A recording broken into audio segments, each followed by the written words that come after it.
So, for today's video mga palangga, ang ating pag-uusapan ay ang grammar. The word grammar refers to the systematic set of rules of a language.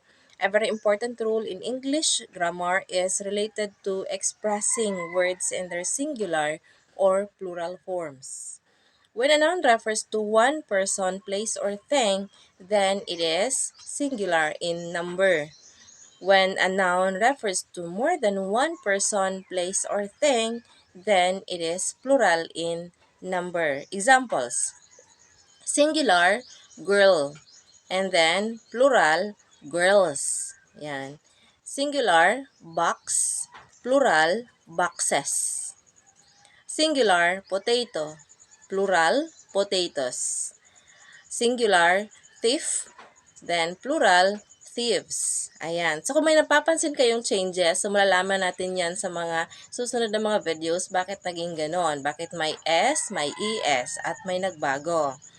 The plural of nouns are formed in a number of different ways. The problem is, you cannot be very sure with the rules as there are exemptions to many of these. Familiarity through constant reading and the use of a reliable dictionary can be a big help. Ayan mga palangga. So ito yung ating lesson for today's video. So magkaroon tayo ng parang familiarity sa singular at plural form of nouns. Thank you!